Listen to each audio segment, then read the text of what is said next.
Hi guys, this is Binge Tech. Welcome to my channel. As you can see, I'm going to be showing you all what is so special about the Zotac GTX 1070.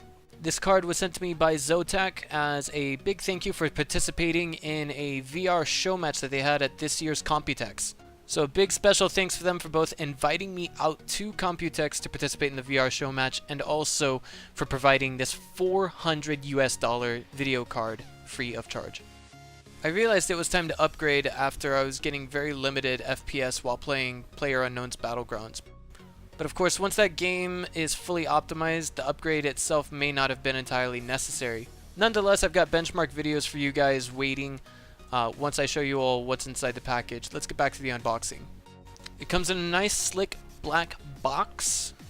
Now it's time to take out the video card and see what kind of condition it is at this moment.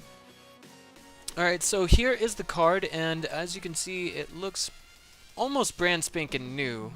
This particular card that they had provided me with is actually used, but let's go ahead and slap it inside my desktop computer and see how well it runs with PlayerUnknown's Battlegrounds. By the way, I thought I should show you all a comparison video.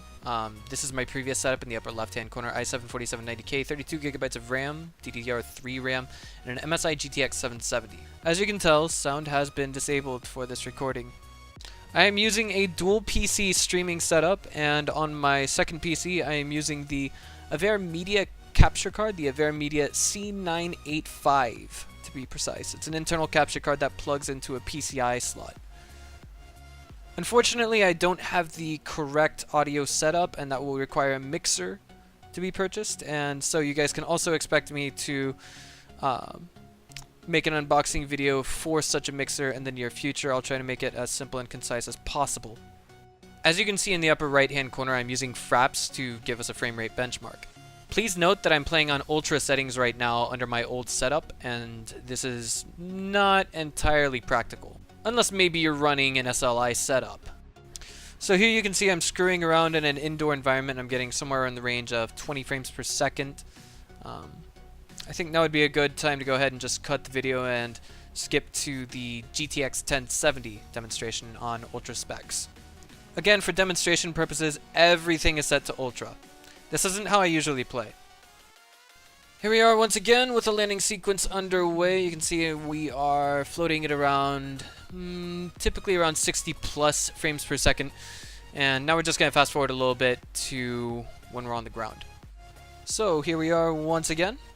I really don't consider this part of the map to be the end-all be-all standard, if you will, in frame rate, but as you can see, we're at the roof of one of the barracks, and we're getting around 40-50 frames, if I'm looking at this correctly, just a little bit over 60. Not too bad for this point in time.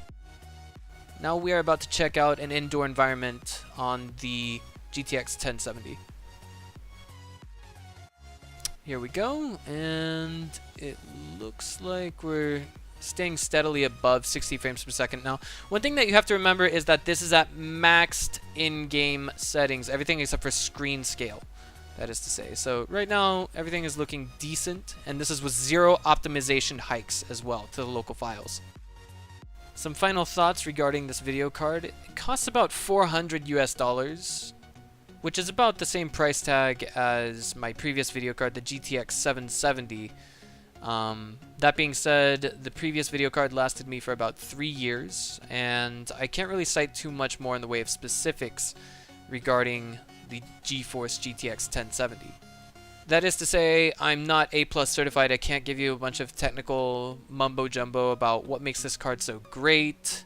What I can tell you is I'm a stubborn gamer. I usually only play one game all day, day in, day out. But what I can tell you is that I was also able to run Overwatch at a constant and consistent 60 frames per second and above with maxed out settings. And if you were to take it to lowest settings in Overwatch, I don't see why it wouldn't be able to run at a solid 60 frames per second. Anywho, if you guys have any games that you want to see me, I would be more than happy to help you all benchmark whatever game you want me to play using this video card. If this is your first time tuning into my channel, maybe drop me a subscribe, give this video a thumbs up. I will do my best to give you guys some more unboxing videos with all of Asia's greatest tech in the near future, and once this channel gets up to speed, I'm hoping to make 3 videos weekly. That's it from me. I'll see you guys next time.